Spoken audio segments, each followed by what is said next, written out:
You are listening to the Billy Dees podcast.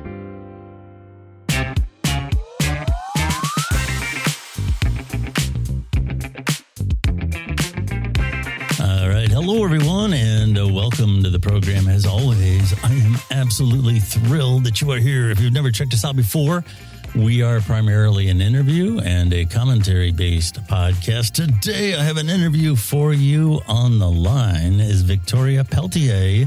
Victoria, welcome to the program. So glad you are here. Thanks for having me. I'm happy to be here. Awesome. Victoria is a 20-year plus corporate executive, a board director, #1 selling author, and professional public speaker. Speaking of her public speaking, she has a TED Talk with I don't know how many millions of views. Let's just say a lot. Embracing Healthy Resilience, Victoria Pelletier. That's TEDx Miami. So you can Google that up. It's worth a listen. Absolutely a watch. Nicknamed the Turnaround Queen and the CEO Whisperer. I like that.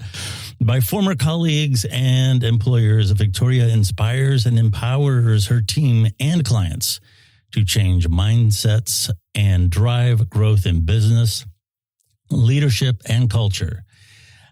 She's got a number of books out. The Power of Whole Human Leadership, Unstoppable, Influence, and Unleashed. And what's the most recent one?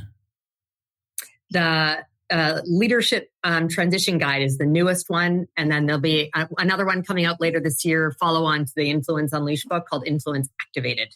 Awesome. Overcoming adversity and trauma at an early age built resilience, a trait that has remained with her throughout her life and has helped Victoria excel as a corporate executive and with, being a mentor and all these other great things. Okay. Let's talk a little bit about you first. My understanding is getting started in life was a little tough for you. Do you want to talk a little bit about that? Yeah, sure. Happy to. It's a big part of my why and who and how I am today. And so I was born to a drug addicted teenage mother who was very abusive to me for several years of my life. I went in and out of the child welfare system. And then thankfully I was adopted out of the environment. She had given me to a couple on a number of occasions after an incident. And after one of those, my mom is the woman who raised me, asked to adopt me.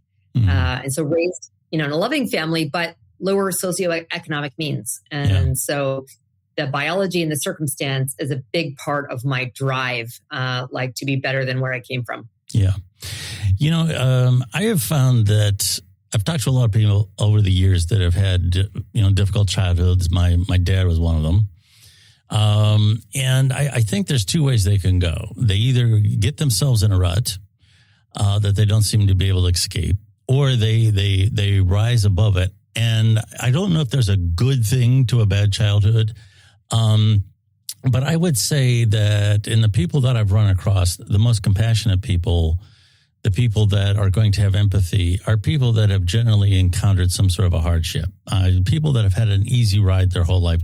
I'm not saying it's impossible, but it just doesn't seem to happen. Do you find that to be true?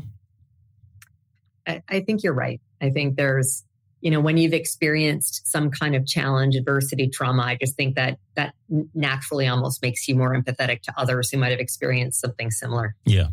Yeah, I think you can relate to it.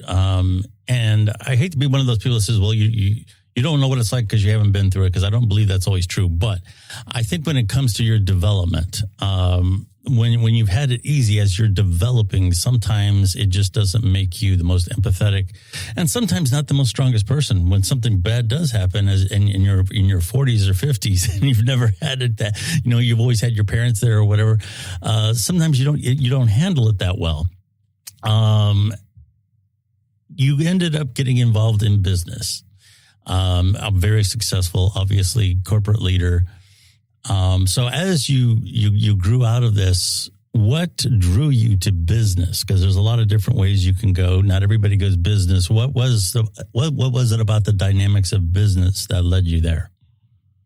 Well, funny thing is I actually thought I was going to be a lawyer, and I Jokingly, I think that's because my mom had me watching LA Law in like the mid to late 80s. Yeah. So I remember Corbin Burnson. I think I had a crush on him as a child. Yeah. So that was the path, the planned path. And so when I went to university, I say university, I'm originally born in Canada. And I was doing my undergrad degree, but I needed to pay. I lived on my own. So I started working in a bank in their contact center. It was flexible, but I got promoted very, very quickly up through the ranks. And then they gave me an opportunity during the summer break to move across the country on a temporary assignment. I guess I impressed some people. They offered me a full role and a full relocation across the country. So what I thought was going to be 1 year before I went to law school was never. I just loved the world. I was in a leadership role. I've always really enjoyed leading and working with people and coaching and developing them, and just the complexity. And so after, 7 years in banking, I got recruited to my first executive role at age 24, where that created even more complexity. It was B2B, whereas I'd been in a B2C environment, leading everything except for finance in that organization. So I learned about all the other, business functions. It was great. So I've thrived like in the business world. Have also built and bought companies, sold companies. Although I've worked for a lot of large corporations, I have a very entrepreneurial spirit. And do that as side hustle or even building within some of these large companies. Yeah, you have that energy. I've talked to a lot of people like yourself, and they seem to have this energy. You can tell as soon as they walk in the room, they kind of elevate the room. And I don't know that you can learn that. I think that's one of those things. You can develop it if you have it, just like being a good singer. You can develop it, but that has to be in your DNA. And it's obvious when I'm talking to you, you have that energy. So I agree. I think there's a lot of muscle that can be built. But I do think innately there's something in the DNA, and call that energy, if you will, as you have. Yes. You talk about how to create diverse, equitable, and inclusive organizations and communities. And there's a lot of discussion about that. I think there's a lot of misunderstanding about it. Do you want to talk about what it is maybe first and then explain how you implement it? Yeah, it's something I'm so passionate about, but I'm saddened, Billy, by there's just, we don't need to have a political conversation, but just how there's been like a rollback on diversity, equity, and inclusion efforts, but particularly in the US. For me, I'm openly queer. I was married to a woman before now being married to my husband. I'm still openly queer, even though I'm married to a man. I have a trans son. And I was raised by a woman who was just so inclusive, period. So I'm very fortunate and to be born in Canada, which is also very, very multicultural and diverse. So I grew up with it, but I saw the power of it. One, for me as an individual, I think of when I took that first executive role, I was the only woman and I was the youngest by 2 decades. I was also openly queer at that point. So I felt like the only in so many different ways. And I never wanted someone to feel alone like that. But also that first role I went into was outsourced call center, which is in North America. That's not a destination job, if you will. You're an immigrant to the country. You're unemployed or underemployed. And in fact, I had 300% turnover. So keeping people was very difficult. I remember walking into like the employee lunchroom and someone apologized for the smell of his food that he was cooking in the microwave. I think he was from India. Oh, okay. Right. And I'm like, no, like, let's embrace. And so it was more like, how can I get people to feel a sense of belonging, engagement? That actually drives productivity, and maybe I can keep them a little bit longer. So although I embraced diversity because I was raised with it, but also it's good for business. Sure. So the shift for me now is because there's a rollback on diversity metrics and those kinds of things. Let's just talk about like diversity of thought and experience. Bringing that together is proven to like reduce risk in business, create, more innovation, stronger problem solving. But at the end of the day, we know that creating a safe place, psychological safety where people feel like they belong, just drives better outcomes for all. Yes, I would agree with that, and I would say I'm not. I wouldn't define myself as either right or left. And like I said, I don't want to turn it into a political conversation, but I can tell you, I think that's the one criticism that I would have of the left is that they're about diversity when it comes to things that you can notice. Diversity of thought, not so much. You kind of have to think like them, or you're an outcast.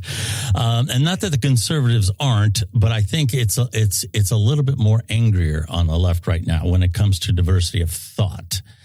They like you to be on the same team. And I think that this idea of teams is bad. Everybody wears a badge now. Everybody belongs to a group. And I understand the importance of being proud about who you are. But when everybody wears a badge about their religion, their sexuality, their ethnicity, there's just too much of that, in my opinion. I don't know that there's too many signs that you have to read to be in a group. You know what I mean? I don't know. Am I wrong about that? Yeah, I think you're right. Okay. And actually, on the alternate side, it bothers me when you see diverse groups that only stay with one another. I'm like, we're better. Yes. Like no labels. Actually, my youngest drives me nuts because has always wanted a label for something. I'm like, no, you're just you. Yes. Like just be you. And so show up with everything that makes you you. Yes, I totally agree with that. This all falls into the community of a workforce, how you feel there. And transforming workforces is something that is going to be half psychological and half technical in the coming years because of AI and everything else. What do you see as some of the challenges for employers when it comes to that kind of thing? The fact that they got rid of a large, important part of HR a number of years ago. It's one of the first functions that gets cut, organizational design and development. We need to deconstruct the roles for AI. Like, let's look at the jobs that get performed, the tasks within it, and which makes the most sense to automate with AI. The ones that remain, like you need to be thoughtful about how you create new roles and make sure they're like adjacent skills and tasks that come together. So I wrote an article on LinkedIn a month or two ago around Franken jobs like that and so I think employers are looking at very myopically around, here's a great use case for AI, but not understanding the broader implication, not building a holistic communication strategy, not just for the small group that are impacted by this use case, but more broadly, because we need to build trust in the fact that AI is coming and it is going to shift our works. But then also, getting very close to the experts within the human resource department and organizational design and development to help design new roles and upskill, reskill people to keep them relevant for future. Yes. I'm not one of those people that thinks that AI is going to take over the world. Like it's going to become sentient and the computers are going to take over and all the humans are going to become, not necessary anymore. I'm not one of those. I think that's an apocalyptic view, if I can say it, of what AI is all about. But I'll tell you what I think the real danger is, and it's both in society and it's in the workforce, is especially younger people, because as I mentioned before, their minds are developing. And I've noticed it a lot when you watch TikTok and things like that. Younger people are being very casual about the fact that they asked AI about their relationships, about career advice, you name it, medical concerns, sexual behavior. And you have these chatbots essentially, just rounding up the most common information related to these subjects. And I think over time, I think that presents a danger for human development, that human development itself could become sort of synthetic. I think that's kind of what the danger is. I don't know if you have an opinion about that, or that's kind of my take on it. No, I think you're right. And not just because of AI, but it's so much easier now just to everything online, do it digitally versus, as my younger one tells me, Mom, IRL in real life. Yeah. Like I should, the importance, people, in business, they do business with humans, with other individuals. We need people around us to support us. And I think it's too easy to live in the filtered world and not, it's too comfortable. I call it electronic courage. to sit behind the keyboard versus just I'm a big fan of Scott Galloway. Okay. And so actually I went to go see him in Miami over the weekend at Prof G, and just talking about, like, he was talking about synthetic relationships, and I agree. Like he said, he thinks one of the greatest things for young people is to suffer through rejection. Like, go out in person, ask someone out, in business, ask, be told no. And so I do think we need to encourage much more of that and moving away from the screen and engaging with people face to face. I really enjoyed your TED Talk. I don't want to give away all the steps that you talk about anchoring yourself and handling your life. They're great steps. One of the things that I believe you called it strategic eventuality, and I that really caught my attention in the overall gist of the lecture. Caught my attention because it wasn't dripping with positivity. And I think we've gotten to the point now where positivity is a lot like faith. It's bottled and sold. You get up in the morning, you got to listen to all these podcasts that tell you how great you are. You got to put these little notes up, validating yourself all over the mirror. And what we don't hear very often in these things is discipline. Okay. You have to go to work on a particular day, and you're going to meet a particular client that is a known SOB. And instead of telling yourself, well, the birds are chirping, it's a blue sky, it's going to be a great day, you have to put yourself in the mindset that I have to handle this person properly. I have to be professional. I have to, make sure that this person is satisfied the best I can, but also not compromise my integrity, my company's integrity. And there's a certain discipline. I don't hear a lot about discipline, and I do hear that in what you talk about. Do you want to expand on that a little bit? Yeah, it's you're right. Strategic intentionality. And that is when you're anchored to the goal, objective you set for yourself, whatever they be, we have many of them, then you need to be not only strategic, but then intentional about everything around the thoughts process you have to the actions and the behaviors that are going to move you towards that. And you're right. It's not all sunshine and roses all of the time. So, you need to put yourself in that mindset. I sign a lot of my social media posts with 2 hashtags. One of them is unstoppable. It's my sort of mantra, but the other is no excuses. By that, I don't mean it to be totally negative. It's more, you have choice. You can't prevent all of the challenge or adversity that will come your way, but you have a choice how you're going to react and respond to it and move forward. Yeah. And with that, if you can't wallow inside, I'm not saying don't have I'm highly emotional. Have the emotion, anger, sadness, whatever it's going to be. But then with intention, you take action to move you forward. Yes. Move you past that. Yes. And that's a great message. Like I said, I would very much encourage people to listen to that TED Talk that you did. Personal branding, that's another buzzword. You go on LinkedIn and everybody's talking about, your personal brand, What is a personal brand, and what are some of the key elements, and what do people need to keep in mind when they think about branding? A person is a brand, even though people don't think about it, but you have a brand as an image. You want to talk about that a little bit? Yeah. What I will say is I think people often get this wrong. They think their brand is a great profile photo on LinkedIn. Yeah.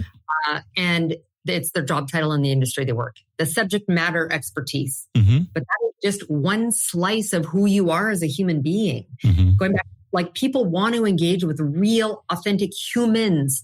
So for me, I say there's 4 broad buckets around developing an effective, fulsome personal brand. There is, yes, the subject matter expertise, but you still need to be a good storyteller around that. How have you been successful and delivered outcomes in that realm? But then there's, who are you as a human being? What are those unique experiences, going back to like diversity, that make you you, the values, the passion, that you have? Connected, but disparate from that is what makes you different. So I've spent now majority of my career in professional services. You can find lots of consultants who have 10 years of experience in one particular industry, but why would someone choose to buy from them versus another? What makes you different? Mm-hmm.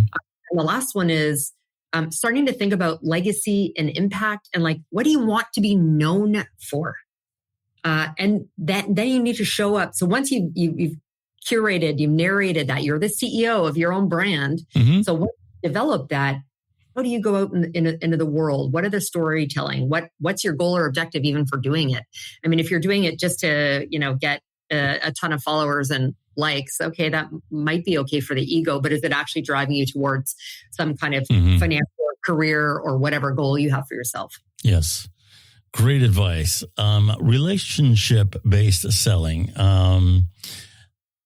That is kind of a broad term. And here again, it's a buzzword. What is that? Very connected to your brand. Like I talk about networking very much also strategically and with intention, but from a place of, and I'll borrow from Keith Ferrazzi's Never Eat Alone book. He talks about coming at it from a place of generosity and not greed. And so for me, relationship-based selling is building an authentic relationship with someone that is not purely transactional. So, when I'm developing a relationship with someone, I want to know them. I want to, like, many times it's in a business to business context, like, tell me how success is measured for you. How can I make you be successful? But I've invested time getting to a point that they trust me to even share that with me. Mm-hmm. And so that's finding commonality. The good Canadian that I am, I played hockey and I was a hockey mom. My kids both played competitive sports. Some of the best conversations I had were that ended up resulting in business deals were in the hockey arena. Yeah. Interesting. It reminds me a lot of the go-givers, if you're familiar with that concept. Bob Berg, it basically says to get the things you want, you got to be able to help other people get the things they want. Yeah. And, one of as part of that concept, for example, when people go to networking things, don't be the person that's handing out your business card and trying to get an appointment. I would like to get a cup of coffee. The whole way, you want to be the person that people are listening to. You want to be the person when you go to these networking events, there's always somebody's got a little crowd around them. That's the person you want to be. You want to be the person that's giving out information that is helpful, that is going to help people in what they want to achieve. And that will automatically build a bridge when they know that you are a leader, you're a thought leader, that you don't have to necessarily sell them. They'll kind of come to you. Is that kind of the concept you're talking about?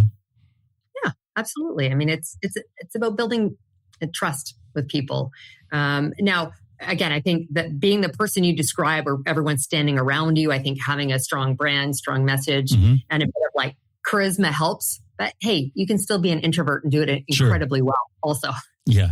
It's, just being a genuine person, I think. You don't necessarily have to be, a charismatic a movie star or anything like that. You can, a lot of times people don't want that.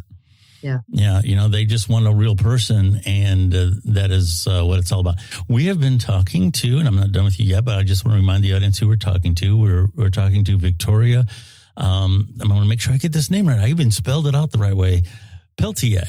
Victoria Pelletier. Now, I will spell it for the audience, Pelletier, just so the audio audience can hear it. A lot of stuff. She's got books online that you can find. Do Google her up on YouTube for the TED Talk. And she's got a lot of good stuff online that you can find.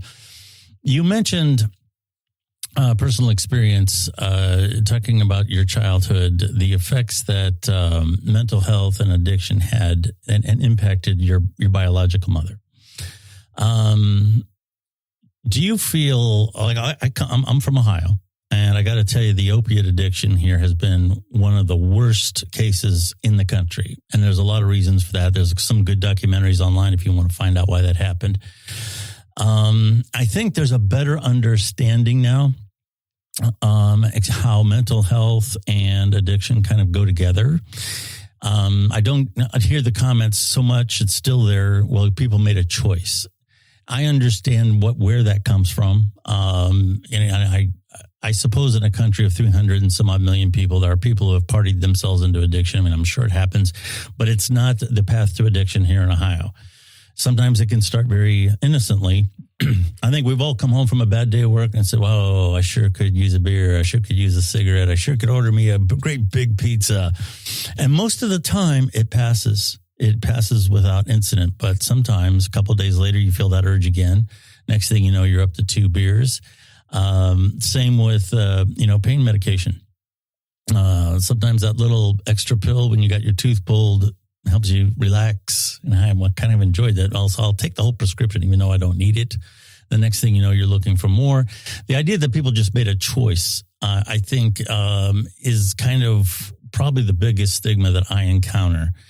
And not that personal responsibility doesn't play a role in it, because it certainly does. That's part of getting yourself out of it.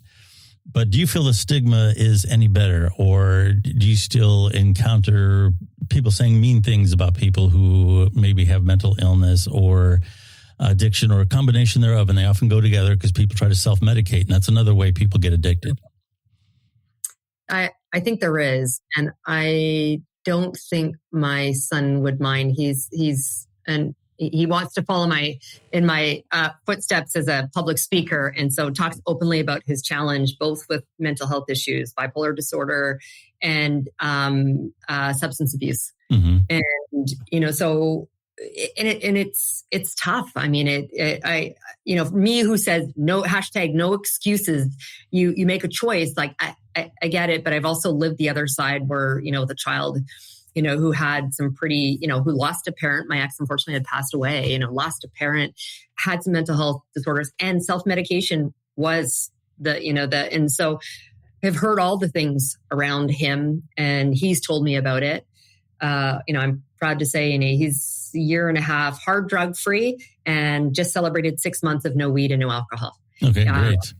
And that's tough. So I honor that. And I think from my own biological mother, as I learned more from my biological grandmother, who I met later in life, a lot of what took her down that path, was her own difficult childhood. My grandmother acknowledged the way she treated her. And so sadly it goes together. It's tough, but I do think you're right. There's still a ton of stigma around it, sadly. So I think we need to do more just to provide the resources to those who need it. Very, very good. We have been talking to Victoria Pelletier, and here again, please Google her up. A number of her books include The Power of Whole Human Leadership, Unstoppable Influence Unleashed, and I'm going to throw back to the most recent one you mentioned, which is... It is the Leadership Transition Guide, your first 90 days. So. Where can people find you online? Is there a particular social media site that you're really strong on? You want to lead people to a website, what have you? Well, I have a website, which is victoria-pelletier.com. I'm sure it'll be in the show notes. And from there, people can click out to connect with me on their preferred social channels, whether that be LinkedIn, Facebook, Insta, whatever. All right. Awesome. Well, Victoria, it was a pleasure talking to you. Like I said, I really appreciate your energy. You have the energy and that mindset that alone is very inspiring. I want to go out and start an ice cream stand or something. Thank you, Billy. Absolutely. My name is Billy Dees, and you can find me probably kind of like my social media home is X, which at one time was Twitter. For podcasting, things like that, I think the real-time nature of X is still very good. I'm now on Substack, and I've just started, but I kind of like the blog mixed with some elements of what Twitter did back in the day. I kind of like that. So, but you can find me there. In terms of the podcast, you can find the Billy Dees podcast on all the major podcast platforms. We have over a 10-year history now, so real easy to find wherever you find your podcast. Thank you so much for listening, and we will talk to you again very soon. I'm Billy Dees and host of the self-titled podcast, The Billy Dees Podcast. We are primarily an interview and a commentary-based podcast featuring authors and creators talking about their craft, advocates for community issues, and myself and an array of co-hosts discussing current events. There's no partisan ranting and raving going on here, just great content. You can find the Billy Dees Podcast on your favorite platform and on Twitter @Billy Dees. Thank you, and I hope you listen in.